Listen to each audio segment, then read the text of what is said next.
década crescemos muito e crescemos juntos, com o paciente no centro de tudo e uma equipe altamente preparada para cuidar. Nos esforçamos no presente para construir um futuro ainda melhor.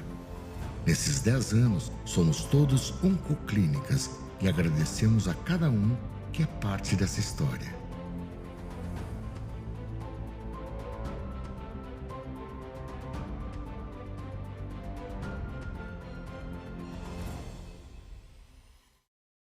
Olá, sejam bem-vindos.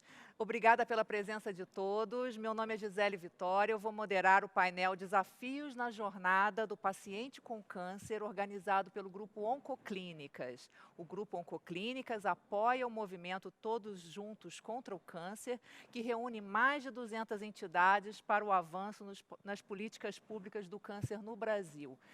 O Grupo Oncoclínicas foi fundado em 2010 e está completando 10 anos e é considerado um dos maiores e mais respeitados grupos de oncologia, hematologia e radioterapia da América Latina.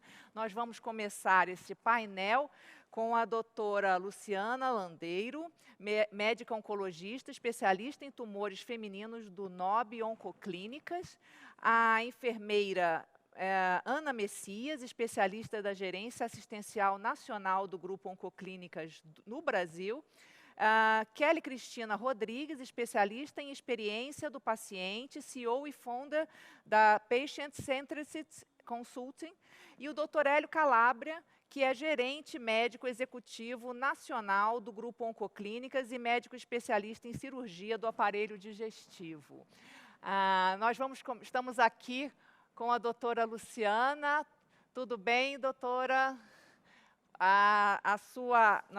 Vamos começar a sua aula aqui com a doutora Luciana vai falar sobre o tema Survivalorships, sobre a vida após o câncer.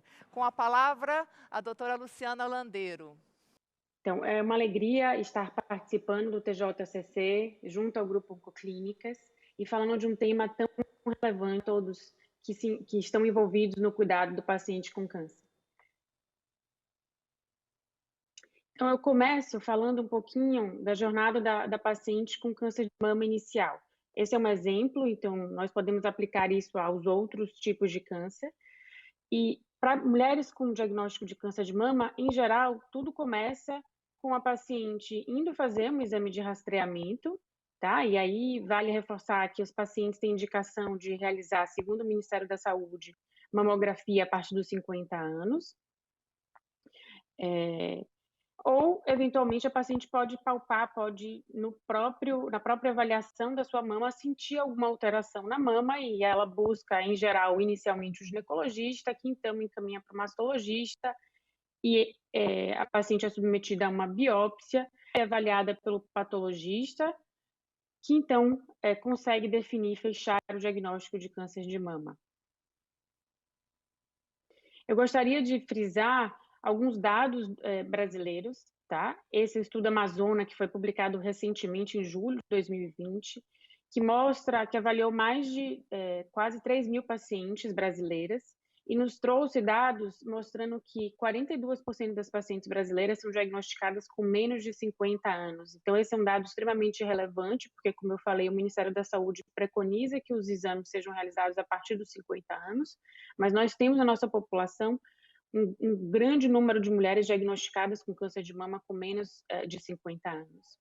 34% delas são diagnosticadas por rastreamento, ou seja, através de exames diagnósticos, e uma maioria, principalmente no sistema público, né, eu trago aqui o dado de 77%, são diagnosticadas por sintomas e não por exame de rastreamento. Isso muito provavelmente se deve ao fato da gente não estar contemplando essas mulheres mais jovens dentro do nosso rastreamento e pelas dificuldades também de conseguir fazer o rastreamento de forma adequada para toda a nossa população. Nós sabemos que há um déficit de número de mamógrafos. E, além disso, uma maioria das pacientes, né, 69% quase das pacientes, são diagnosticadas em estadios mais avançados da doença.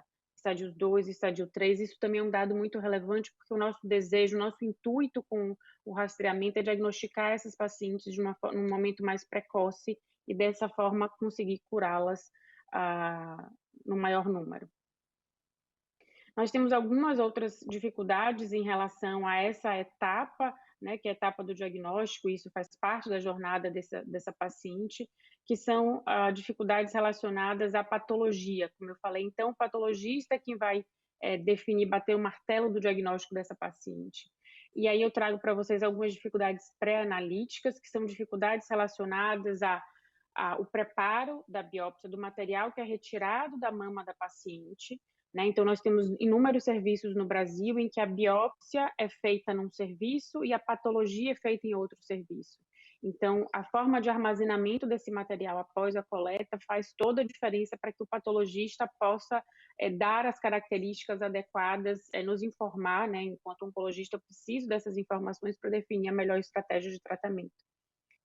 E dificuldades analíticas que são inerentes à própria dificuldade do patologista. Muitas vezes nós temos serviços em que o patologista não tem uma especialização, não tem um olhar especificamente para câncer de mama ou para, enfim, os diferentes tipos de tumor, e tem algumas dificuldades em relação à análise daquele material. Então, às vezes, um tumor mais raro é mais difícil para um patologista que não está tão habituado àquela patologia do que em centros especializados. Então, um pouco mais adiante, nessa jornada da paciente, nós temos a etapa em que nós definimos o tratamento, e aqui vocês veem que vários médicos, e não só médicos, equipe multidisciplinar como um todo participa desse momento, e a gente ganha muito no tratamento dos pacientes quando a gente tem essas discussões multidisciplinares em centros não só acadêmicos, mas em centros em que você tem tumor boards, que você possa discutir os casos dos pacientes de forma individualizada. Então, aqui o mastologista, ele pode atuar inicialmente na cirurgia, e depois o paciente faz a avaliação para necessidade de quimioterapia, radioterapia, e quando a quimioterapia é feita depois da cirurgia, a gente chama de quimioterapia adjuvante. Ou muitas vezes, né, como eu falei para vocês, quase 70% das pacientes são diagnosticadas em estadios mais avançados da doença. Nós, oncologistas, precisamos fazer quimioterapia que a gente chama de neoadjuvante, tá? Que é uma quimioterapia antes da cirurgia com o intuito de reduzir o tumor e atualmente com o intuito também de nos dizer quais são as características de resposta desse tumor à quimioterapia, o que nos ajuda a definir a estratégia de tratamento após a cirurgia, tá? E é relevante falar também que alguns outros players são muito importantes nessas discussões multidisciplinares. O oncogeneticista, então, o aconselhamento genético, ele é preconizado para mulheres que têm uma história familiar importante, para pacientes que têm diagnóstico de câncer de mama com menos de 35 anos, e para pacientes que têm um diagnóstico de um câncer de mama de um padrão triplo negativo com menos de 60 anos. Então, hoje, o aconselhamento genético ele é preconizado para essas pacientes e é essencial para nós definirmos algumas estratégias para essa população. Tá? Nós temos também no Brasil um déficit de geneticistas e de oncogeneticistas, então nós precisamos também melhorar isso para que a jornada dessas pacientes, de forma mais ampla, esteja agregada esse aconselhamento genético. Em relação à radioterapia, nós temos também alguns gargalos no Brasil, é importante falar que nós temos 50% do número de aparelhos que nós desejaríamos ou que nós precisaríamos ter, então preconiza-se que exista um aparelho de radioterapia para cada 300 mil habitantes, nós temos um aparelho para cada 1 milhão de habitantes, e segundo a Sociedade Brasileira de Radioterapia, até 2021, provavelmente metade deles vão estar obsoletos. E eles se tornam obsoletos ou por alguma dificuldade na manutenção do aparelho, ou por uma questão mesmo do aparelho ter mais de 15 anos de utilização. Passado toda essa etapa, né, de diagnóstico, de tratamento, muitas vezes a paciente e seus familiares se perguntam, e agora? Né? O que vai acontecer? Como é que nós vamos ser manejados? E muitas dos sintomas que os pacientes apresentam durante a fase de tratamento permanecem durante a fase pós-tratamento mais intenso. E tudo isso, então, desde o momento do diagnóstico, a gente chama de survivorship, tá? Que é essa jornada após o diagnóstico do câncer, mas em geral, na prática, esse olhar do survivorship é mais para essa população de pacientes após a fase mais intensa do tratamento. Então, uma publicação do Instituto de Medicina em 2005, que fala sobre o From Cancer Patient to Cancer Survival Lost in Transition, do tratamento ativo para o cuidado pós-tratamento, ele é fundamental para a saúde pós-tratamento, e se o cuidado não for planejado e coordenado com pacientes, essas não conhecem seus riscos e o plano de acompanhamento de cuidados. Então, falar brevemente sobre o número de sobreviventes ao câncer, que vem aumentando de forma progressiva. Nós tínhamos, nos Estados Unidos, em 2016, 15 milhões de sobreviventes ao câncer. Estima-se que em 2040 esse número alcance 26,1 milhões, tá? Só nos Estados Unidos.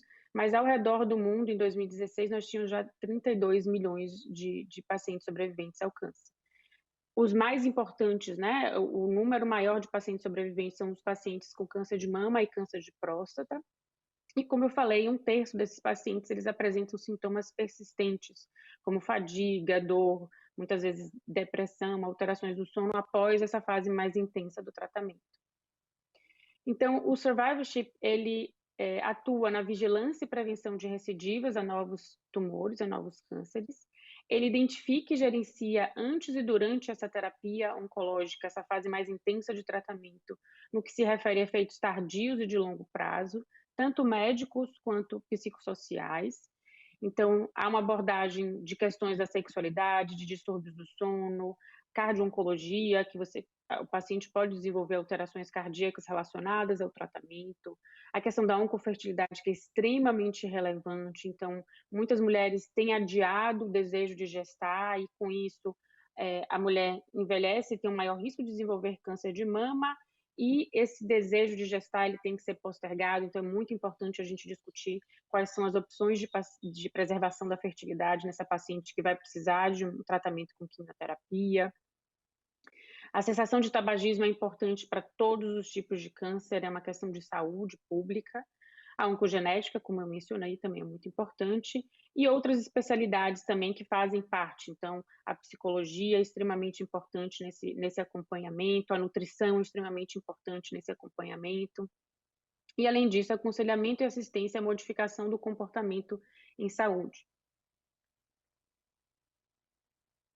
Bom, com isso eu encerro a minha fala e me coloco à disposição para dúvidas e para o debate. Doutora Luciana, muito obrigada, excelente, brilhante exposição, pontos muito relevantes aí sobre a jornada do paciente, e esse ponto aí dos 32 milhões de pacientes sobreviventes é muito relevante para todos, né? Eu vou passar agora a palavra para a Ana Messias, que está aqui conosco. Muito obrigada, Ana. A Ana vai falar sobre a evolução do cuidado, tecnologia e monitoramento aliados na trajetória do paciente. Por favor, Ana. Obrigada. Primeiramente, eu quero agradecer a oportunidade de estar contribuindo para o Todos Juntos contra o Câncer. É uma honra estar aqui pelo Grupo Oncoclínicas. Bom, hoje eu vou falar um pouco sobre a evolução do cuidado, aliada à tecnologia e monitoramento na trajetória do paciente. Bom, para a gente começar, eu vou trazer aqui um pouco sobre a evolução do cuidado, né? Como que foi toda essa trajetória que a gente já enfrentou, que a gente e justifica o que a gente está vivendo hoje, né? Lá pelo século XIX, a gente tinha um modelo de saúde biomédico. Esse modelo de saúde ele era com foco na doença, o qual a gente focava mais no diagnóstico do que no paciente. Ele era soberano ao paciente. A gente teve alguns benefícios, né? A gente avançou muito com a ciência, né? Mas a gente ainda não tinha esse cuidado centrado no paciente, nem com foco na pessoa, né? Lá para os meados, a população com evolução, né? Lá pelos meados dos séculos XIX, a gente já conseguiu evoluir um pouco e mudar um pouco também esse modelo de saúde, que foi o modelo biopsicossocial. No modelo biopsicossocial, a gente tem um foco na pessoa. Como o foco na pessoa, o paciente ainda não é o centro, mas ele ainda consegue fazer com que o paciente seja equiparado com a doença. A gente ainda tem alguns gargalos no sentido de avaliar a cultura, a cultura desse paciente, o familiar desse paciente, todo o contexto de vida desse paciente. Então, hoje, né, no século XXI, a gente tem um modelo de saúde que é o modelo de saúde centrado no paciente. Esse modelo de saúde centrado no paciente é o que a gente está vivendo nesse momento, que é o com foco na experiência do paciente. O médico hoje, ele divide essa responsabilidade do tratamento com o paciente está empoderado, né? Então, a gente avalia todas as suas culturas, os seus valores, todos os aspectos relevantes para o tratamento do paciente. E quando a gente fala no cuidado centrado do paciente, a gente tem que trazer em consideração alguns pontos. Os profissionais de saúde, eles têm que estar com o entendimento do paciente. Como, né? A gente tem que trazer para a gente qual que é o sentimento desse paciente de estar doente, né? O que ele sente na hora do diagnóstico? Hoje, para o médico dar um diagnóstico oncológico, né, ele tem que fazer uma percepção daquele paciente, ele tem que fazer uma análise daquele ciclo familiar para saber como dar essa notícia, né? Então, a gente tem que fazer essa abordagem de uma forma personalizada, né? E responder algumas questões também para o paciente. O paciente muitas vezes se questiona o que está de errado com o meu corpo, onde a gente errou, o que aconteceu, como que eu vou lidar com isso, né? Então, aqui é responder perguntas, como foi falado na palestra anterior, essas questões de aconselhamento genético, onde a gente tem um leque de opções aí, um leque de estudos genéticos para a gente fazer buscas, explicar para o paciente, empoderá-lo referente a isso, né? E também outros questionamentos que os pacientes fazem também. Durante o tratamento diagnóstico, qual que é o impacto do tratamento na minha vida diária? O que o tratamento, a doença vai mudar na minha vida? Eu vou ter que parar de trabalhar, eu vou ter que parar de cuidar dos meus filhos, eu vou ter que interromper um plano de gravidez que eu tinha, né? Então, o médico e a equipe de saúde também, a gente tem que estar preparado para responder essas questões para o paciente, né?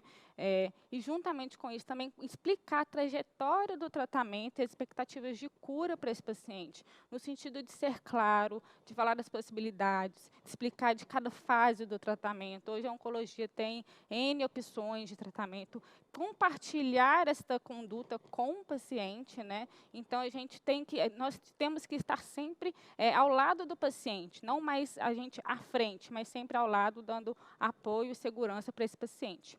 E um assunto que hoje ainda é pouco falado, né, mas que a gente deve abordar com os nossos pacientes são os custos, né? Hoje, inclusive na era Covid, muitos pacientes perderam esse convênio. A gente tem que falar dos custos dos exames, custo dos tratamentos relacionados a convênios. Então, nós devemos ser claros com esses pacientes e leais a ele, né? Todos esses aspectos são as premissas do cuidado centrado no paciente, né? Então, com esses aspectos, o paciente se sente mais seguro para tratar, ele se sente confiante para enfrentar esse tratamento. Tudo isso influencia diretamente nessa jornada desse paciente, né? Quando a gente fala das fases do tratamento oncológico, a gente, como também foi citado bem na palestra anterior, a gente começa pelo diagnóstico. Quando o médico faz esse diagnóstico, vem pelo patologista. Em seguida, a gente tem também o tratamento, né? Fez o diagnóstico, qual que é o tratamento? A gente pode fazer uma cirurgia antes, a gente pode fazer um tratamento medicamentoso antes e depois da cirurgia, a gente pode fazer, às vezes, radioterapia, dependendo do caso, direto, ou então fazer associado. Então, a gente tem várias opções aí de tratamento, né?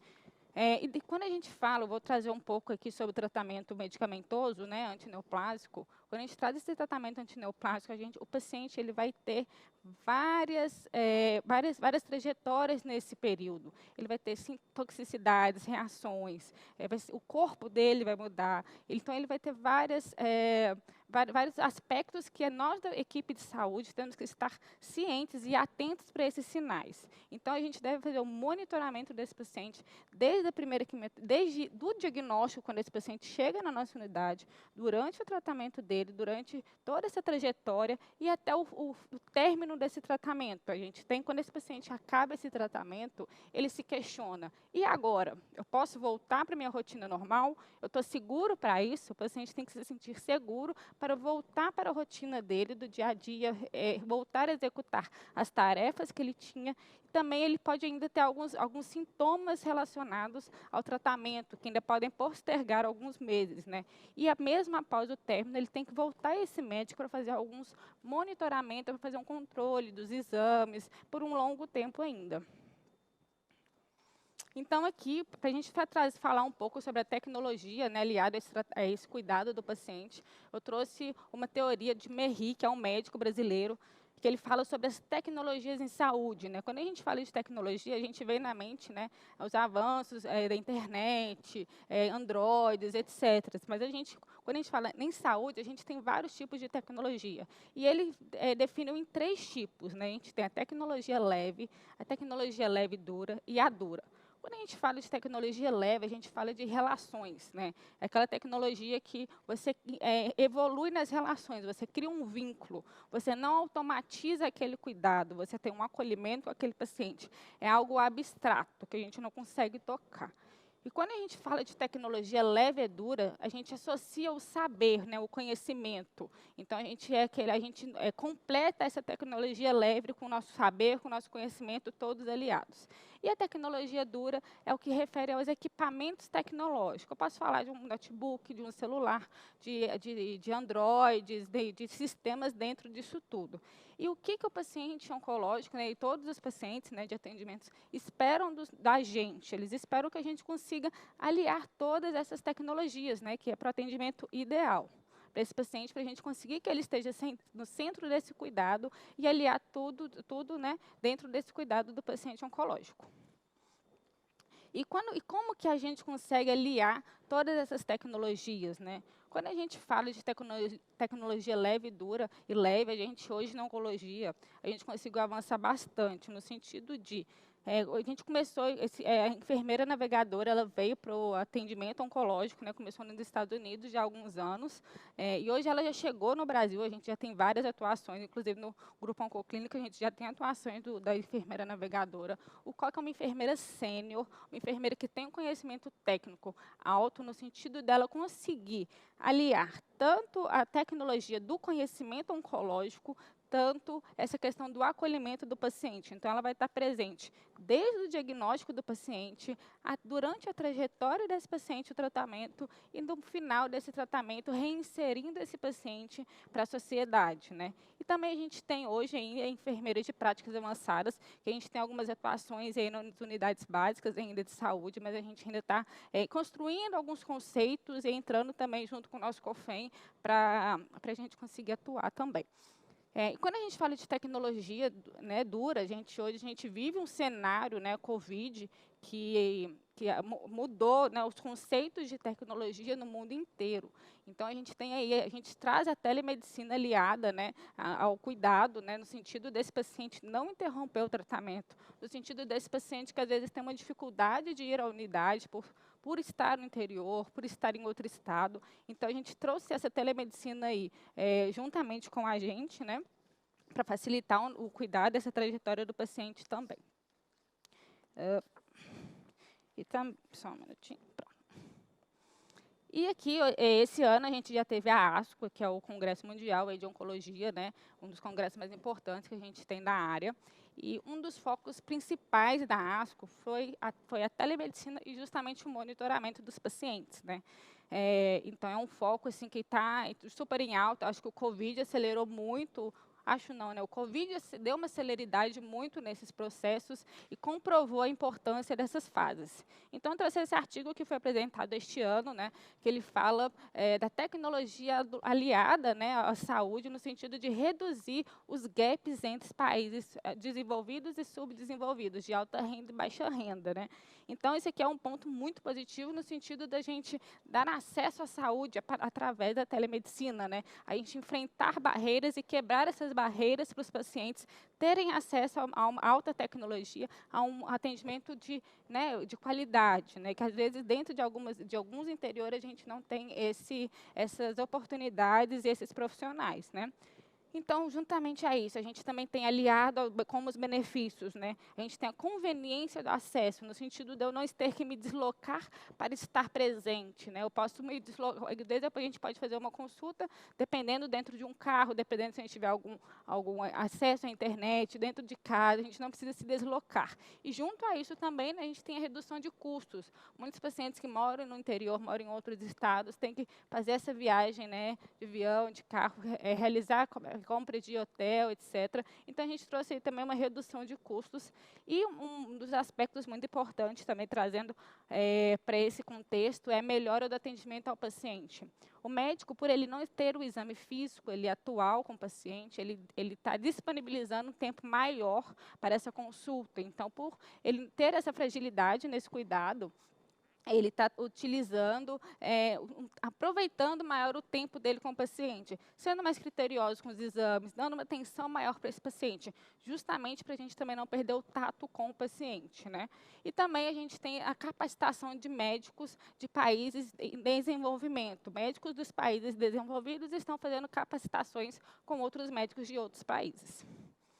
Aqui eu trouxe também um outro artigo que fala muito do monitoramento e tecnologia também, que foi apresentado na África esse ano, que é a utilização da informática clínica, da navegação da informática clínica nos tempos de crise, né? A tecnologia e as mudanças das políticas, né? Como que a gente vai influenciar isso? Então, aqui ele traz muito sobre a era Covid, né? No sentido de, antes da Covid, a gente tinha já alguns projetos de telemedicina, mas ainda a gente tinha alguns gargalos, alguns impedimentos legais, né?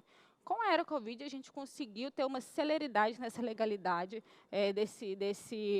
de iniciar este processo. Então, a gente conseguiu conseguir essa celeridade, é algo que veio, que já iniciou e que está aí para ficar.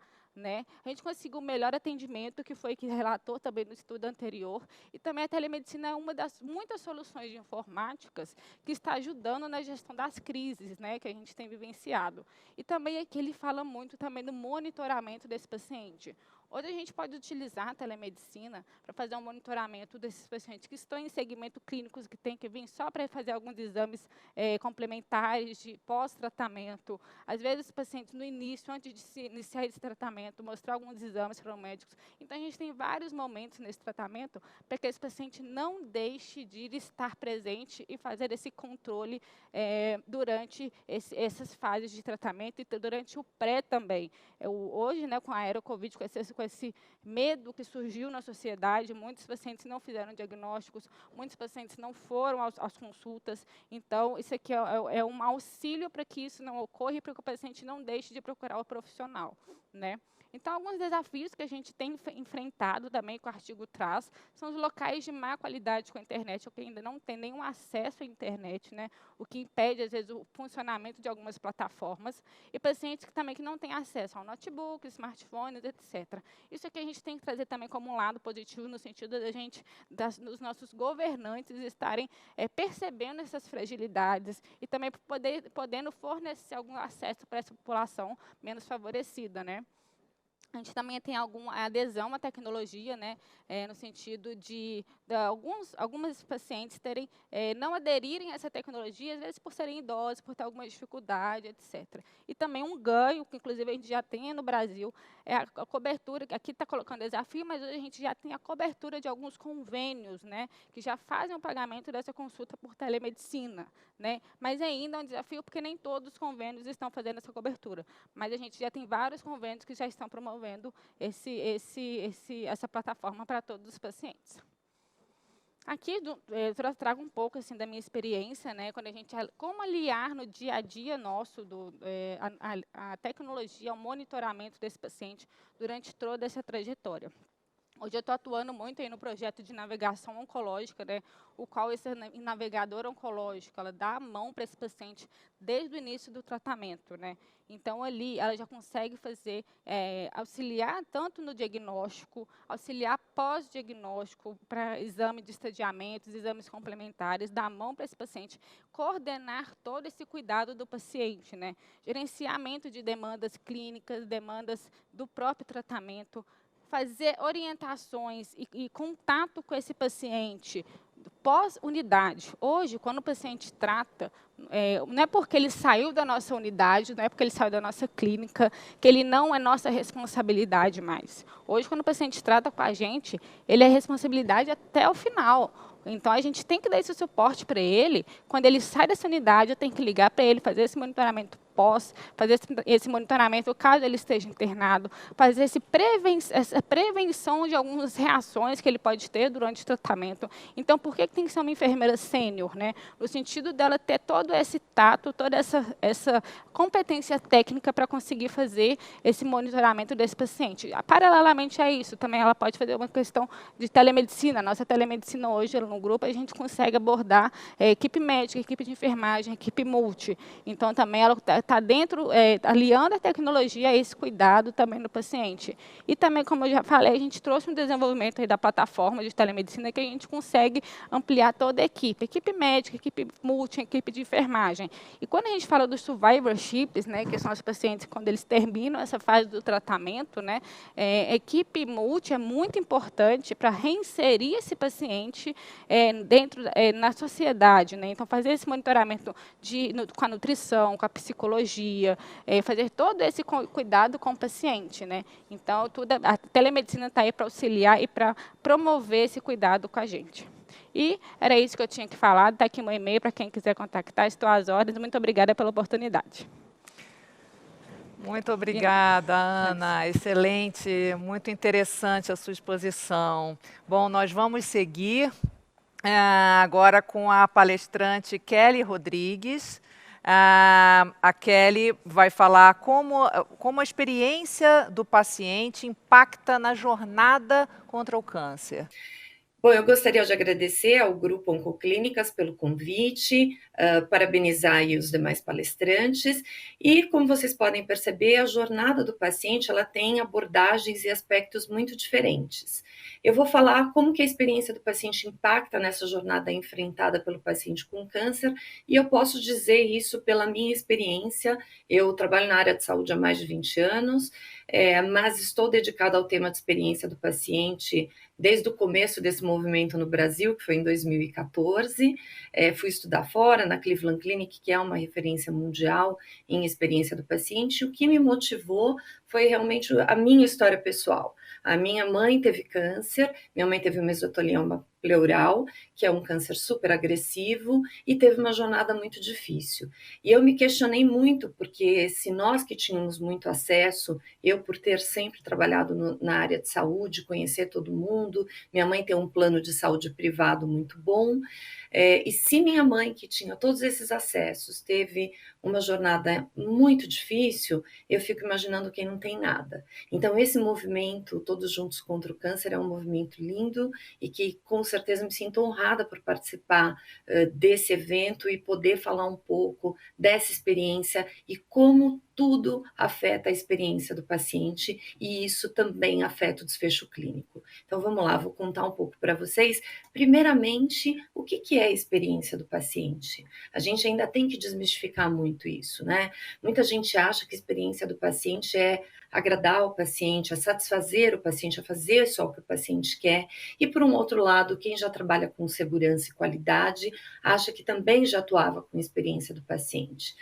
Na Patient Centricity, a gente desenvolveu uma metodologia onde a gente olha a experiência do paciente por 3 pilares estratégicos.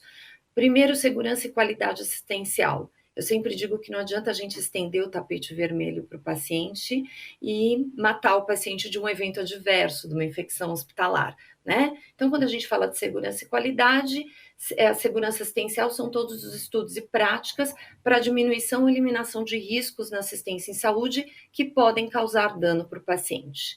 O segundo pilar estratégico é a atenção centrada no paciente, que foi bem abordado aí pela Ana, né? Que traz, quando a gente fala no cuidado centrado no paciente ou cuidado centrado na pessoa, a gente tem aqui, a gente poderia ficar falando horas disso, mas eu trouxe alguns pontos que são muito importantes, que é o paciente ser tratado com dignidade, compaixão e respeito, é um cuidado coordenado, ou seja, o paciente no centro e essa coordenação da equipe, que a gente sabe que isso é muito difícil de acontecer desta forma exatamente, o cuidado personalizado, por mais que eu tenha procedimentos e protocolos, a Kelly vai ser diferente da Luciana, que vai ser diferente da Ana, que vai ser diferente do Hélio, então eu tenho que pegar todos esses protocolos, mas fazer o tratamento personalizado para cada uma dessas pessoas. Eu tenho que tratar a pessoa que está com aquela doença e não só a doença, porque a pessoa que está com aquela doença vai fazer toda a diferença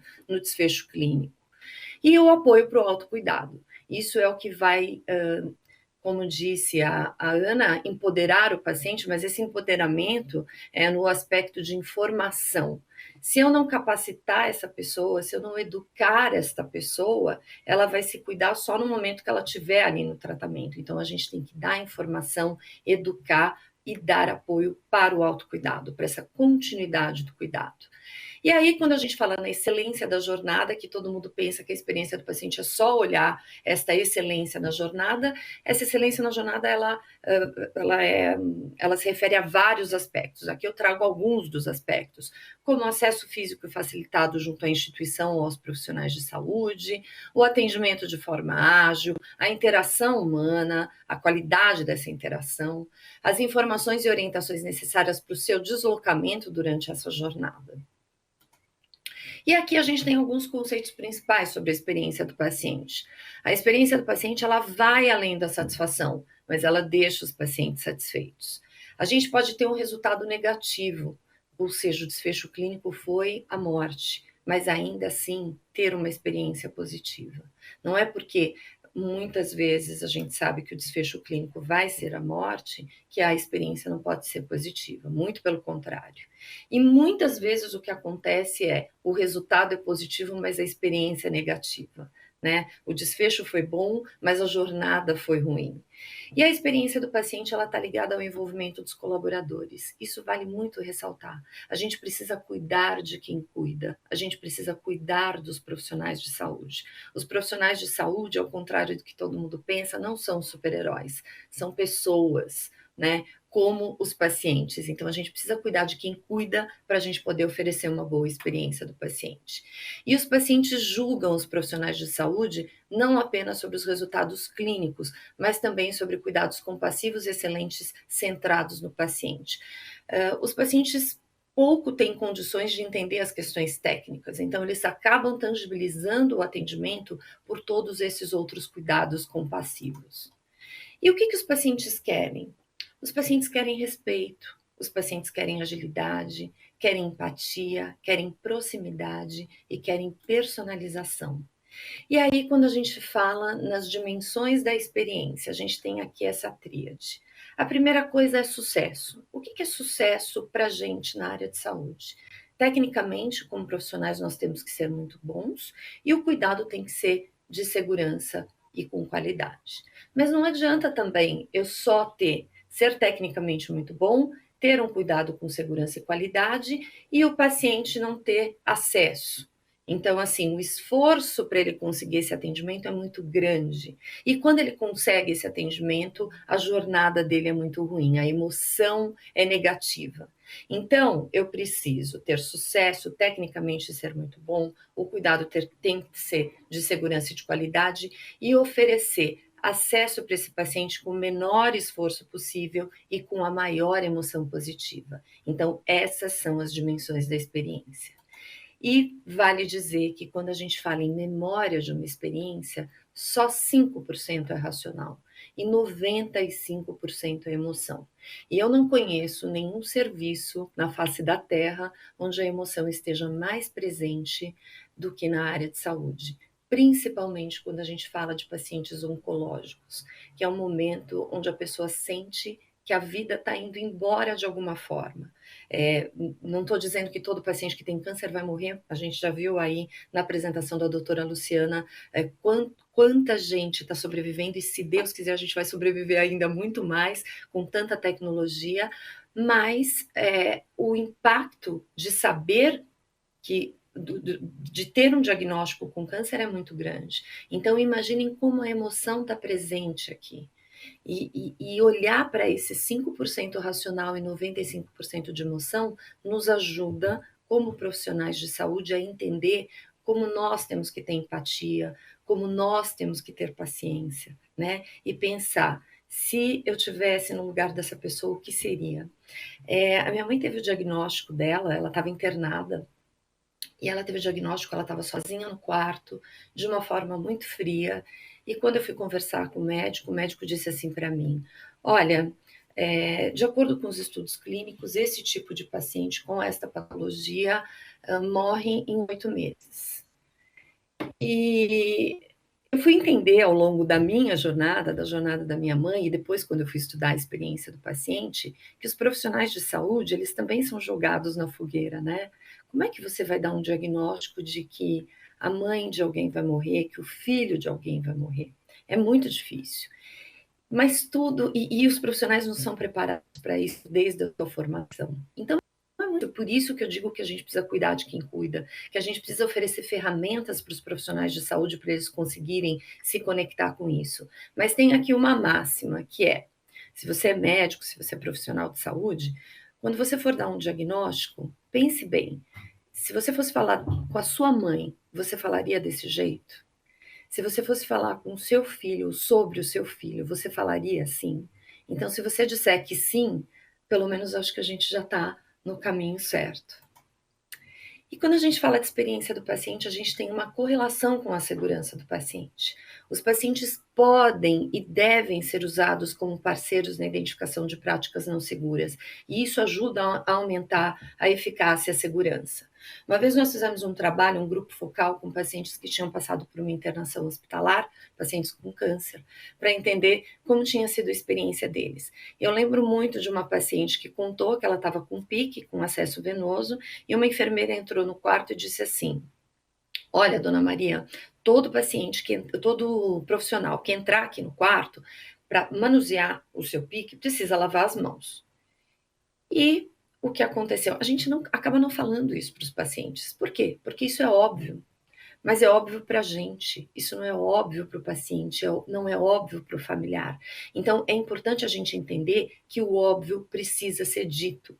E quando ele é dito, quando ele é ensinado, esse paciente, esse familiar, ele se torna parceiro no cuidado. E aí, entrou uma técnica de enfermagem no quarto, foi manusear o pique sem lavar as mãos. E ela disse, aqui não, pode ir lá lavar as mãos, porque foi a enfermeira-chefe quem me disse. Então, pensem sempre nessa questão. Vamos usar ou vamos trazer o paciente, a família, para que eles sejam membros da equipe. Isso faz parte do cuidado centrado no paciente. Quando os médicos se comunicam melhor, a coordenação dos cuidados melhora, a adesão às opções de tratamento aumentam, e essas são questões de qualidade. E quando os enfermeiros se comunicam eficazmente com o paciente, os erros de medicação, as úlceras de pressão e as quedas diminuem, e essas são questões de segurança. Então, quando a gente fala na jornada do paciente com câncer, olhando um pouco essa trajetória e olhando pelos pilares estratégicos da experiência, quando eu falo de segurança e qualidade, eu trago aqui a questão dele na jornada do cuidado seguro, de práticas clínicas baseadas em evidências. Quando eu estou falando na atenção centrada do paciente, é olhar nessa jornada o tratamento ser realizado com dignidade, compaixão e respeito, a gente envolver o paciente e a família na gestão do cuidado, nas decisões compartilhadas, a gente entender aqui as necessidades individuais, elas serem consideradas, e quando a gente fala aqui na excelência da jornada, é a gente olhar interações positivas nos pontos de contato, que tudo isso vai dar uma experiência cumulativa positiva.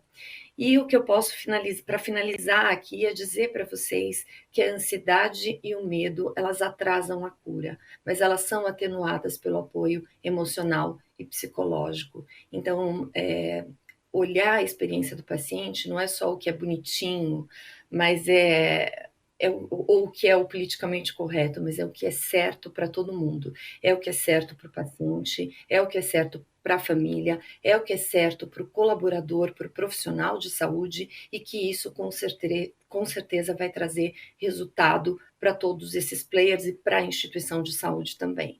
Então, queria agradecer aí a oportunidade, aqui também estão os meus contatos. Muito obrigada. Muito obrigada, Kelly. Muito importante tudo que você falou, o valor da empatia, né? O valor da empatia mais do que nunca presente na experiência do paciente. Agora nós vamos passar a última aula, é do Dr. Hélio Calabria. O Dr. Hélio Calabria vai falar sobre o tema linha de cuidado ágil em oncologia. Tudo bem, Olá. doutor Hélio? A palavra é sua. Tudo bem. É um prazer enorme estar aqui contribuindo para esse evento. É o segundo ano que eu participo dele e realmente é um evento de grande relevância, muito bom estar nesse debate com pessoas tão envolvidas e tão ligadas ao paciente oncológico, ao tratamento oncológico, e vocês sabem que sempre podem estar contando comigo. Eu vou colocar aqui a projeção para a gente começar a conversar.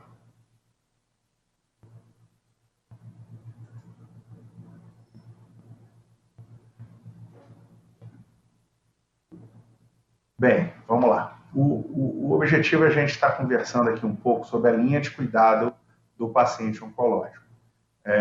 A linha de cuidado do paciente oncológico no sistema de saúde suplementar é um grande desafio, porque muitas vezes a gente tem um sistema extremamente fragmentado. Quando a gente idealizou esse modelo, veio realmente da minha experiência como cirurgião do aparelho digestivo oncológico.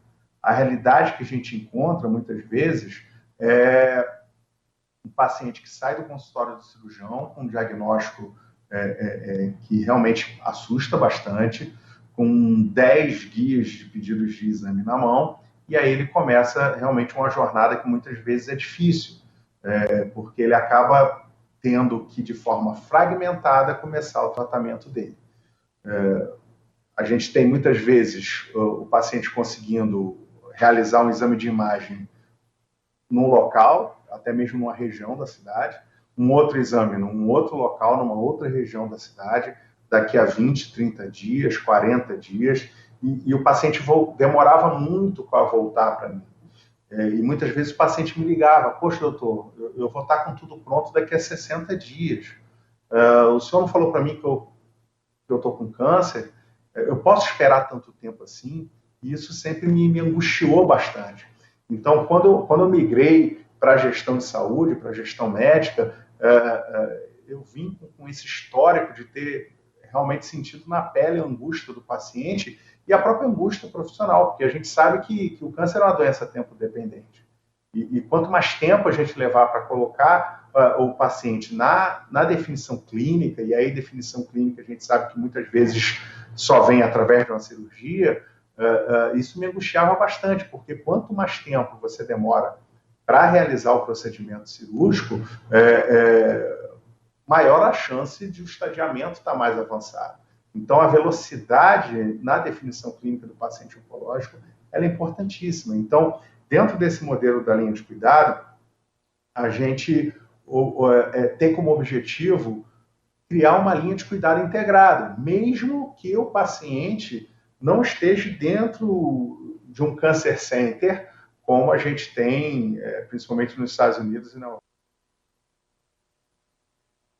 Pelo plano de saúde, a gente conseguiu oferecer esse modelo, nem que seja um modelo virtual, que faz essa integração e oferece essa agilidade para o paciente. Então, através da criação de uma figura, faz com que esse paciente, independente se ele está vindo pelo consultório de um oncologista ou se ele está vindo pelo consultório de um cirurgião, esse paciente seja encaminhado para essa concierge e essa concierge, a partir daquele momento, faça o acolhimento desse paciente. Ouça todas as demandas que esse paciente precisa, dê a segurança que esse paciente precisa nesse momento tão difícil. E diga para ele: olha, fique tranquilo, a partir de agora você não está sozinho. Eu vou estar com você acompanhando todas as etapas do seu tratamento. Ainda hoje eu vou estar sinalizando dia, horário e local que o senhor vai realizar todos esses exames. E aí, com isso, a gente consegue, de forma bem objetiva, implementar um caminhar em rede, organizar um processo de trabalho, do qual esse processo de trabalho é a chave pela qual a gente vai produzir um cuidado diferenciado para esse paciente, com metas e objetivos de velocidade. Então, o objetivo principal da linha de cuidado é construir acordos de funcionamento, do qual, quando a concierge liga para um setor de imagem de um hospital parceiro, de uma clínica parceira, e sinalize: olha, aqui é a concierge da linha de cuidado. eu tenho um paciente para cuidar. Esse paciente ele não entre numa fila normal de espera, ele seja priorizado, como todo paciente oncológico precisa ser. E aí, com isso, a gente vai construindo uma agilidade, uma harmonia dentro de todas as etapas que o paciente precisa passar durante seu tratamento oncológico. E aí, assim, a linha de cuidado, ela se chama linha de cuidado justamente porque ela incorpora a ideia de integralidade na assistência à saúde. E aí, o grande desafio é justamente isso. Pelo convênio, pelo seguro-saúde, a gente conseguir fazer essa integralidade, mesmo com a fragmentação que hoje a gente tem da assistência na saúde suplementar. Então, a clínica pode ser num local, o hospital pode ser num local, a nossa clínica de oncologia pode ser em outro local, mas com essa linha de cuidado, a gente faz com que o paciente não perceba essa fragmentação, porque essa concierge ela vai dando e vai ligando e construindo pontes entre cada etapa do tratamento do paciente. Então, a linha de cuidado ela é um ato acolhedor. A gente estabelece um vínculo com o objetivo de resolutividade do problema. A gente transmite para o paciente que ele está tendo um caminhar em rede. E aí os grandes diferenciais é justamente a velocidade no diagnóstico, marcação e realização de exame, a junta médica. Então, com esse modelo, a gente consegue, até mesmo que o paciente seja visto no mesmo dia pelo cirurgião e pelo oncologista. A gente abre a opção de receber o paciente com a segunda opinião e a alta resolutividade, que é o objetivo principal. E aí, quem mais se beneficia é o paciente, porque o cirurgião vai ter uma alta resolutividade cirúrgica, o oncologista vai ter uma alta resolutividade oncológica, e isso vai entregar para o paciente realmente um tratamento adequado e diferenciado. Então, dentro do sistema de saúde suplementar hoje do país, esse seria o percurso realizado pelo paciente sozinho. Como eu disse, o paciente que sai do consultório hoje sem nenhum tipo de orientação, de projeto de linha de cuidado. Ele sai com essas guias na mão, ele chega em casa, entra na internet, ou pega o livrinho do plano e começa realmente essa marcação desse tratamento de forma totalmente fragmentada. Então, o percurso dele é um percurso muito tortuoso, muito difícil. O objetivo é a gente retificar esse percurso e dar a agilidade que todo paciente oncológico precisa e merece. Então, esse seria o fluxograma de um paciente sozinho tentando fazer um tratamento oncológico. O verdadeiro caos. O objetivo é a gente retificar. Então, independente se esse paciente tem um diagnóstico em uma emergência, se ele tem esse diagnóstico no setor de imagem, se ele tem esse diagnóstico num centro médico ou de um hospital parceiro ou dentro de um consultório privado, de um cirurgião, a gente oferece um fluxo único, linear, um modelo Lean de gestão, um modelo Lean de processo assistencial, através dessa concierge via linha de cuidado. Então, essa concierge da linha de cuidado, ela vira, na verdade, o elo integrador de todas as etapas que, em algum momento, o paciente oncológico ele possa precisar. Então, em alguma fase do tratamento oncológico, esse paciente pode precisar de um cirurgião, ele pode precisar de um hospital, ele pode precisar de um setor de imagem e diagnóstico, ele pode precisar de um atendimento na emergência, e a concierge vira essa referência para esse paciente, que mesmo de casa ele pode estar fazendo contato com ela para tirar uma dúvida, para saber a próxima etapa da linha de cuidado e do tratamento que ele precisa. Então, o objetivo é oferecer uma assistência de qualidade, independente de que etapa que o paciente está na linha de cuidado, mas, lógico, o objetivo é o quanto antes. Então, o ideal é que, desde a suspeita diagnóstica, esse paciente já usufrua dessa linha de cuidado e já procure ter esse suporte e esse apoio da concierge para poder caminhar com todas as etapas de forma ágil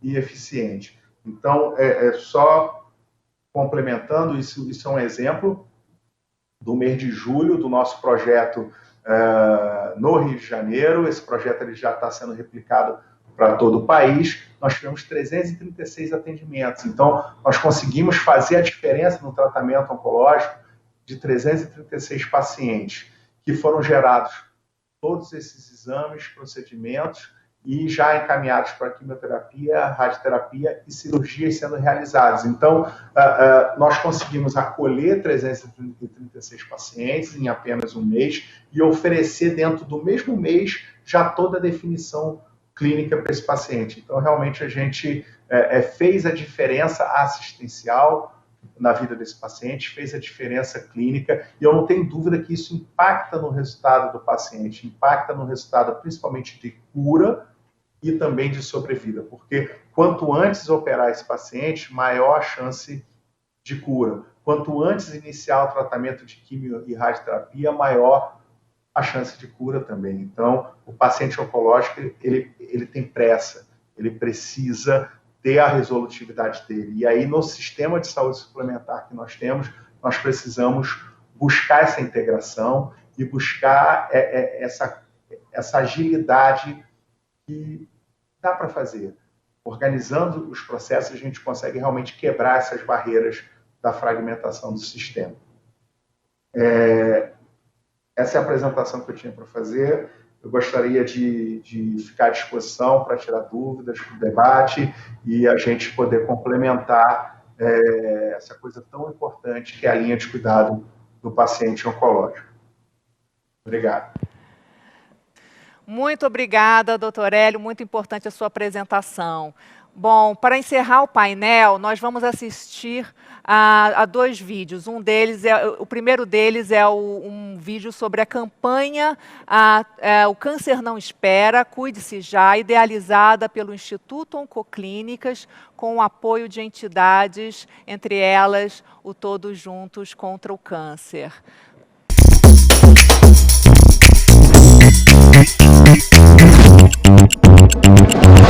A vida te espera, o câncer não. A vida te espera, o câncer não.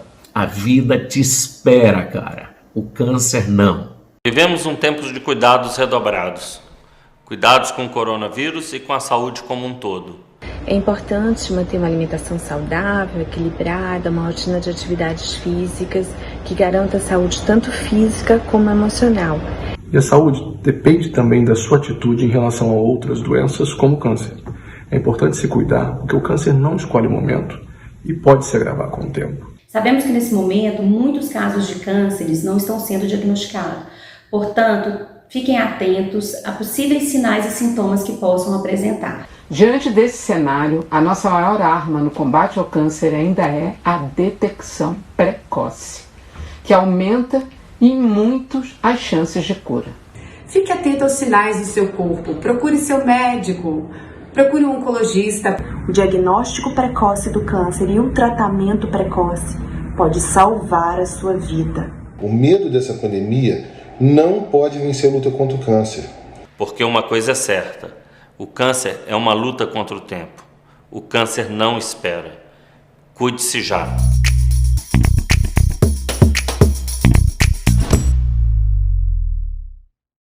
Bom, e agora nós vamos assistir um segundo vídeo sobre a importância do combate ao tabagismo.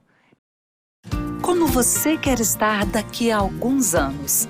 Oh, meu pai, olha, eu gostaria de estar muito bem de saúde, porque tendo saúde tem tudo. Realizando o meu maior sonho, que é dar tudo para os meus pais, aquilo que eles me proporcionaram na minha vida. Eu quero estar com saúde para trabalhar.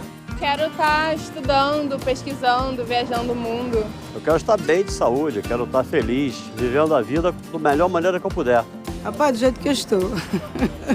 Dançando, cantando, rindo, de bem da vida. Você ainda tem muita coisa para viver. Que tal parar de fumar? Em 20 minutos sem fumar, a pressão arterial volta ao normal. Em 1 ano, o risco de infarto cai pela metade. Em 5 anos, diminui o risco de acidente vascular cerebral. A melhor dica é viver bem. Não deixe de fazer seus exames e não adie nem interrompa seu tratamento por causa da pandemia. O câncer não espera. Cuide-se já. Instituto Oncoclínicas e Oncoclínicas 10 anos. Sua vida, nossa vida. Bom, e agora agradeço aos nossos convidados e nós vamos passar ao vivo para a plataforma responder as suas dúvidas, suas perguntas, que podem ser endereçadas diretamente a cada palestrante. Muito obrigada.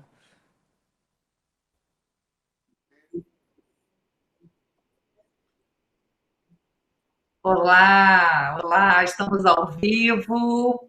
Quero agradecer em nome do grupo Oncoclínicas e do Todos Juntos contra o Câncer, a audiência. Já temos muitas perguntas, temos 20 minutinhos para responder todas.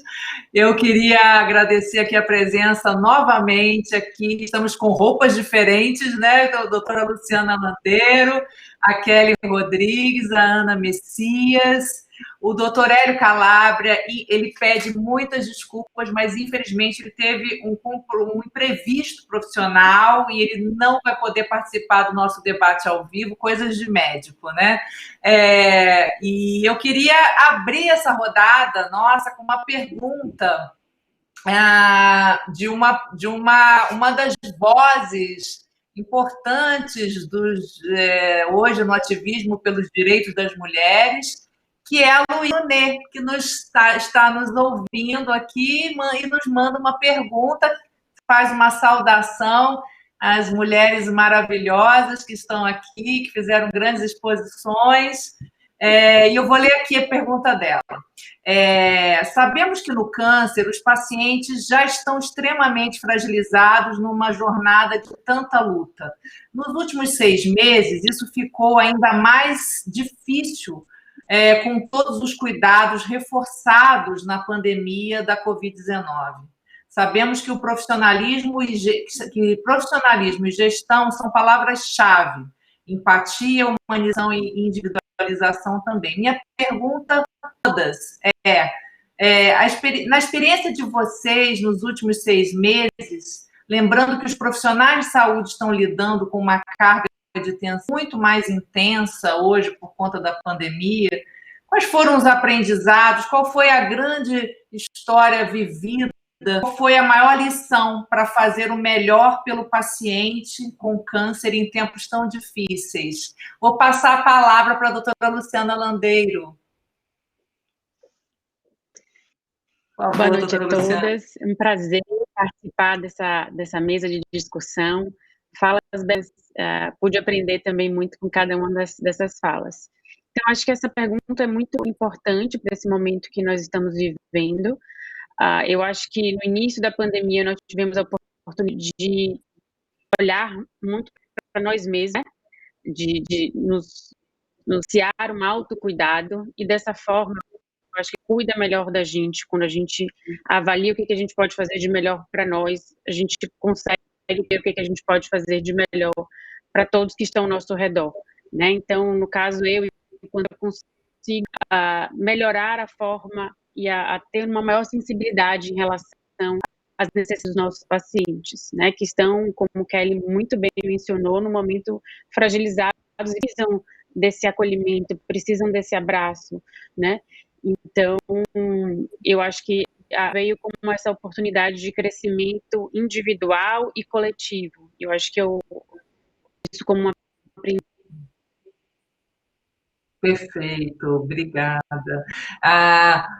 Kelly, por favor, a palavra é sua. Eu acho que a gente teve um aprendizado muito grande, mas foi um aprendizado de ambos os lados, né? Primeiro que, quando que a gente pensou que ia passar por uma pandemia nessa vida, né? Então, eu acho que quando as coisas efetivamente começaram, eu posso até dizer para vocês do que eu vivenciei, né? Eu falei, como eu vou falar de experiência do paciente quando eu via lá que em fevereiro as pessoas estavam morrendo na Itália sem conseguir se despedir das famílias, isso não tinha chegado aqui ainda. Então, eu acho que a gente acabou na Patient Centricity desenvolvendo um projeto colaborativo onde a gente fez um mapeamento da jornada do paciente e dos profissionais de saúde, porque a gente teve um sofrimento aqui de todo mundo. A gente teve e a gente está tendo, né? Só que aqui a gente já passou alguns meses, então acho que a gente já conseguiu ter um aprendizado grande, a gente trouxe aí as melhores práticas que estavam acontecendo em 6 países, inclusive no Brasil, mas o que eu percebi, de uma forma geral, é que a gente A Ana, acho que falou muito isso na palestra dela, da questão da celeridade, né? O quanto a gente acelerou tanta coisa em 2 meses, agora já são vários outros meses, mas eu acho que em 2 meses a gente avançou 10 anos. E a gente começou a trazer outros recursos e outras formas que a gente dizia que antes não eram possíveis, como a telemedicina e algumas outras coisas mais, para mostrar que a gente consegue sim fazer a continuidade do cuidado, que tem coisa que a gente vai ter que fazer presencial, mas como é que a gente pode fazer isso de uma forma híbrida? Então, eu acho que o atendimento vai mudar, vai ser diferente, a gente trouxe recursos que vão aí nos oferecer capilaridade de atendimento, e assim, muito pelo contrário do que dizem, que vai ser pior, eu acho que vai ser muito melhor, porque vai ser uma forma da gente estar mais próximo dos pacientes de alguma forma. Então, agora vem esta fase, que esse vídeo que foi passado pela Oncoclínicas excelente, que é exatamente de falar, o câncer não espera. Quanta gente esperou, quanta gente chegou a morrer, não por câncer, mas por câncer também deve ter acontecido, mas eu mesma vivenciei algumas coisas em alguns hospitais que a gente fazia consultoria, que os pacientes tinham medo de procurar o pronto atendimento quando precisavam, tiveram infarto, tiveram AVC. Então, assim, agora está na hora realmente de todo mundo retomar, entender que não espera e como é que a gente pode fazer esse atendimento de forma diferente. Então, acho que a gente teve aprendizado dos profissionais de saúde e dos pacientes. Obrigada, Kelly. Ana, a sua história, a sua lição para esse momento, conta. Bom, boa noite a todos. Eu acho que a pandemia ela veio para nos mostrar o tanto que o ser humano é capaz de se adaptar ao que o mundo traz para a gente, as novas fases, as dificuldades que a gente vem passando. Então, é uma prova da gente ver o tanto que a gente se adapta às necessidades da população, né? A gente conseguiu trazer aí vários acessos para oportunidades. Em meio às dificuldades, a gente trouxe oportunidades para a nossa população, para os nossos pacientes, e a gente tenta conscientizar, o que eu deixo assim para os pacientes que estão nos ouvindo, para os profissionais que estão nos ouvindo, sempre estar presente com o médico assistente, com a equipe assistencial, com o seu enfermeiro de referência, não deixar de falar as coisas, não deixar de sentiu algo estranho, relate, né? Fale com a gente, comunique com a gente, e isso a gente vai ter ações para você ter acesso a gente ter acesso a você. A gente conseguiu, acho que vários hospitais, várias unidades, várias clínicas, principalmente do grupo que é minha vivência, a gente conseguiu dar acesso a esses pacientes. Então, tenham sempre os profissionais de referência para você e sempre fale as alterações no seu corpo que você sente interagente. E vamos adaptar. Muita gente que não tinha acesso à tecnologia, conseguiu acesso de alguma forma, procurou. As unidades também tentaram dar acesso a esses pacientes, orientar os pacientes, os familiares. Então, aqui eu deixo meu recado para a gente ver o tanto que a gente é capaz de nos adaptar aos momentos difíceis. E parabenizar todo mundo que se desafiou nesse momento e conseguiu se desenvolver, né? Mais que o desafio, se desenvolver em todos os aspectos. Obrigada, Ana. A gente está com muitas perguntas, eu vou tentar agrupar aqui para a gente não deixar ninguém sem resposta, tá? Então, eu vou passar para a doutora Luciana.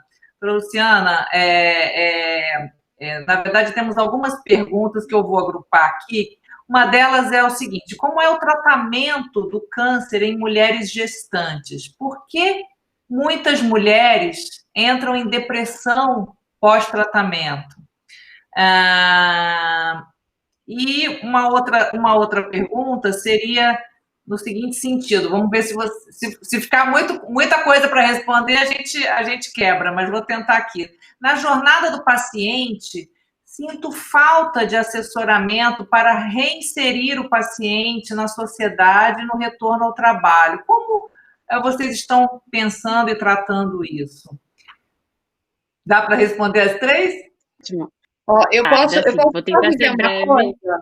Falando desculpa, Luciana, só depois para falar da reinserção, eu posso depois dar alguns exemplos para vocês de algo que eu vivenciei na Espanha. Eu passo a palavra para você, pode deixar. Vamos lá, doutora Luciana. Então, eu vou tentar ser breve.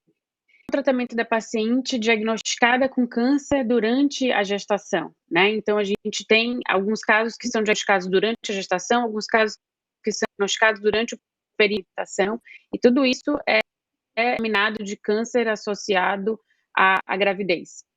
E nós podemos sim tratar essas pacientes, na verdade, nós podemos oferecer quase todos os mesmos tratamentos que não gestante, com exceção à terapia, que não deve ser na paciente grávida, e com exceção também de alguns tipos de tratamento. Então, por exemplo, anticorpos anti-HER2, né, que combate especificamente um tipo de câncer de mama, nós não podemos utilizar durante a gestação.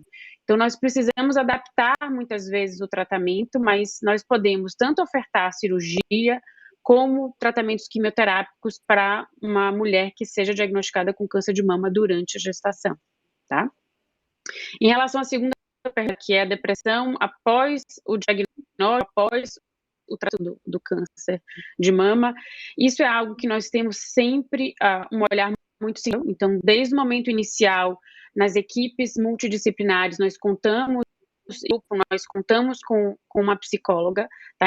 Então, na primeira consulta, nós encaminhamos a paciente para uma avaliação com a psicóloga, uma avaliação inicial, e essas pacientes têm uma acompanhamento de perto com a equipe da psicologia e com a equipe assistente, o médico assistente. E nós vamos reacessando isso ao longo do tempo, né? Então, se eventualmente nós detectamos alguma alteração no padrão de humor, a família é também importante, a participação da família, tá, alguma alteração de humor da paciente, nos passar. Então, nós estamos sempre acompanhando e buscando entender quais são os fatores que levaram a esse quadro de depressão, né? Em algumas situações, a paciente já tinha um quadro de depressão prévio ao diagnóstico e que não tinha sido diagnosticado, outras vezes o diagnóstico é que leva a esse momento. A gente precisa entender um pouquinho esses diferentes cenários. Em relação ao retorno ao trabalho em pacientes com câncer, isso é um tema de extremo interesse meu, foi minha tese de doutorado. Temos toda uma linha de cuidados também que cuida do retorno ao trabalho após o diagnóstico de câncer. Então, existe uma rede que nós trabalhamos, uma cooperativa, que é a rede Inspire-Ser, que tem um olhar voltado para essa reinserção da mulher após o diagnóstico de câncer, não só câncer de mama, né, os diferentes tipos de câncer, e nós, então, várias visitas e momentos conjunto, né, com pessoas especializadas na área que podem dar dicas às pacientes e que podem ser um momento de escuta, né, para que essa paciente possa colocar quais são as suas dificuldades. Muitas vezes a paciente significa a vida e já não vê mais, não vê mais aquela atividade que ela fazia antes do câncer, como algo tão interessante que ela deseja manter após o diagnóstico, o tratamento. Então ela quer mudar a carreira. Outras vezes ela quer apenas apoio da empresa para que ela possa conciliar o tratamento com a manutenção. Então, nós precisamos ouvir essa mulher, entender por qual dificuldade ela está passando, para que a gente possa dar um acolhimento e um apoio específico. Eu vou passar para a Kelly para que ela possa também falar um pouco da vivência dela em relação a isso. Doutora Luciana, eu nem sabia que existia algo tão específico assim, mas o que eu vou dar um exemplo é porque me lembrou isso. É algo um pouco mais amplo, não especificamente só a questão do trabalho, não é só, mas assim, não é tão especializado como o que você explicou. Mas, na Espanha, o ano passado, a gente fez uma missão internacional de experiência do paciente, onde a gente leva as pessoas para ver as boas práticas em experiência do paciente na Europa e nos Estados Unidos. E esse da Europa foi em Madrid. Em Madrid tem um hospital que chama Hospital Torrelodones, e esse hospital a gente foi visitar especificamente por conta da comunidade de pacientes oncológicos. Como é que funciona? Tanto os pacientes que já passaram por tratamento ou que ainda estão passando por tratamento, mas já é numa fase mais avançada, já estão por um tempo, ou então mesmo até os familiares destes pacientes, eles tiveram ali uma comunidade, essa comunidade é mediada pelo próprio hospital. Então, a questão é o seguinte, todos os pacientes que chegam, os novos pacientes, quando são as questões técnicas, eles vão discutir as questões técnicas com a equipe. Agora, quando tiver alguma outra questão, eles vão conversar com os pacientes que passaram pelas mesmas coisas que eles, porque aí a perspectiva é completamente diferente. Então, e aí é num aspecto muito amplo, que vai desde a reinserção no mercado até o seu dia a dia mesmo com o tratamento. Então, é muito legal, porque, só falando rapidinho, porque eu sei que a gente tem o nosso tempo e tem um monte de coisa para falar, outro dia eu também escutei uma médica dizer uma coisa que é muito interessante. O médico sabe exatamente, fazer uma analogia com o paciente atravessando de uma beira de um rio para o outro, ele sabe exatamente onde vai estar mais profundo, onde vai estar mais raso, mas quem está atravessando é o paciente. Então, ter este contato com outra pessoa que fez essa travessia do mesmo jeito que ele, é outra história, né? Importante isso. Ana, você gostaria de comentar alguma coisa nesse sentido? Tem uma pergunta aqui para você especificamente também. Queria agregar aqui aos seus comentários. Olha, meu nome é Luísa, sou fundadora da MEI, que é uma chatbot que conversa e dá dicas para tratamento de quimioterapia para mulheres com câncer de mama. Ana, adorei sua palestra. O que você indica como principal foco para a minha solução tecnológica? Muito obrigada. Só voltando um pouquinho do survivorship, quando a gente fala de sobrevivência, essa questão do outro paciente, dar essa experiência para o outro paciente é super relevante. A gente tem aí na área de navegação pacientes navegadores, que eles têm acesso a esses pacientes e auxiliam durante essa jornada, pacientes com o mesmo CID, às vezes com a mesma idade, com algo semelhantes, para que o paciente saiba que tem alguém que já passou por aquilo, que já está em outra fase, para que ele entenda que aquilo vai passar, né? Então, para que ele tenha essa consciência e consiga estar mais tranquilo e enfrentar aquilo da melhor maneira possível, sempre com apoio, né? Como maneira, repete só o final para mim, Gisele, por favor. Ela pede, como ela tem um chatbot que dá dicas, e ela pergunta o que você indica como principal foco para a solução tecnológica. Enfim, pelo que eu estou entendendo, é uma que ela talvez como ela pode aprimorar as dicas que ela já tem dado às pacientes pelo chatbot. Eu acho que hoje na era tecnológica também, a gente tem vários caminhos, a gente pode usar vários Instagram, LinkedIn, esses acessos aí de internet para você fazer conteúdos científicos com suportes, tanto, eu não sei se você também é da área da saúde, mas usar esses sentidos, pessoas científicas para dar acesso à informação a esses pacientes, fazer vídeos, pegar várias áreas, hoje a gente tem na oncologia, a gente tem um leque de profissionais especializados, e a partir disso, atingir essas pessoas de acordo com a internet de suporte.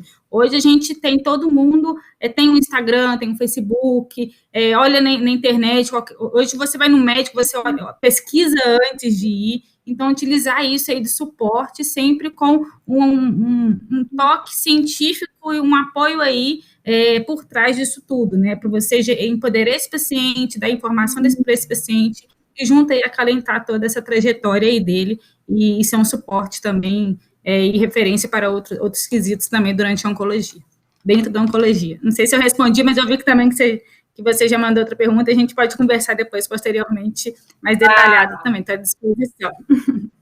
Tá ótimo. Olha, eu vou passar aqui mais uma perguntinha aqui para a doutora Luciana, se ia comentar também, qual o papel da mudança comportamental e da medicina integrativa para uma melhor experiência do paciente durante e após o tratamento. Só lembrando que acho que a gente já está encerrando, que já vamos pedir as considerações finais também. Uma pena, mas é pouquinho tempo. Doutora Luciana. A psicologia integrativa tem crescido né? O papel da oncologia integrativa tem crescido bastante, então nós utilizamos essas ferramentas, então existem várias modalidades, acupuntura, yoga, meditação, reiki, existem várias modalidades, atividade física, a própria, que fazem com que toda essa jornada do paciente seja muito mais tranquila, né? Então que existam menos vales, menos montanhas, que a coisa siga de uma forma mais tranquila, essa seja algo, esse rio seja atravessado também de uma forma mais tranquila, como a Kelly comentou, essa travessia. Então, nós temos utilizado cada vez mais as terapias complementares, integrativas, na nossa prática diária. Então, aproveitar e fazer minhas considerações que a gente está tendo. Gostaria de agradecer esse painel, acho que a jornada do paciente é algo que a gente precisa, existem vários gargalos, a gente precisa melhorar essa jornada para esses pacientes, precisamos, eu acho que a fala da Ana foi muito importante em relação a essa aproximação que conseguimos com as tecnologias, com a telemedicina, e isso realmente a gente acelerou esse processo, então houve esse crescimento também durante a pandemia.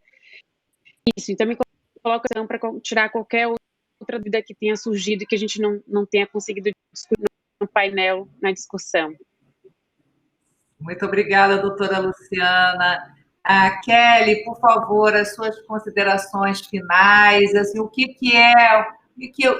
quanto realmente a jornada, a experiência do paciente, né, torna efetiva o tratamento e o desfecho clínico, Kelly?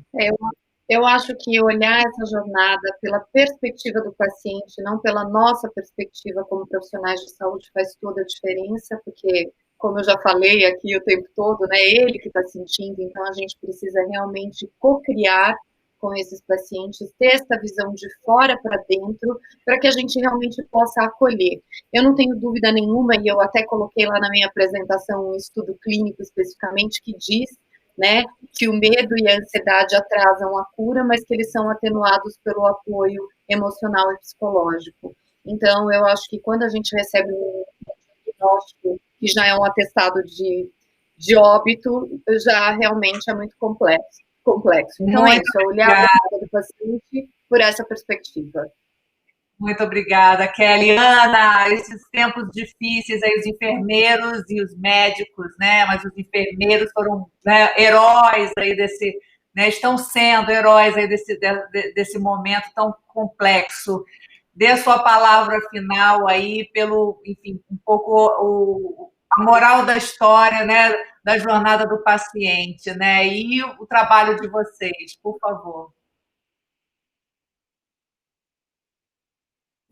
Eu acho que a gente deve deixar assim bem claro, assim, tanto para o paciente, tanto para nós profissionais, que a gente está sempre ao lado do paciente, a gente nunca está à frente nem atrás, a gente tem que estar ao lado dele e sempre andando junto no mesmo caminho, né? E aqui, quando eu falo que a gente está realmente com cuidado de sentar do paciente, que quando a gente vai parar para pensar e para ouvir as coisas que a gente tem falado, o tanto de vezes a gente falando paciente, isso me deixa feliz, porque realmente a gente está aqui pensando nele, trabalhando para ele. Então, quando a gente reflete, realmente isso, acho que é uma reflexão da nossa prática, né, assistencial, assim. Então, deixar claro, assim, que o profissional está aqui para ajudar, para te empoderar, para estar ao seu lado e te dar conhecimento técnico e também te cuidar como humanizado, de uma forma personalizada. Então, muito obrigada aí pela oportunidade e o Grupo Oncoclínicas também está sempre na frente aí, né, desses cuidados aí, com frente ao paciente, desse cuidado personalizado aí. Obrigada. Muito obrigada, Ana. Agradeço a nossa audiência e vamos encerrar aqui o nosso painel. Muito obrigada a todas as convidadas e até a próxima.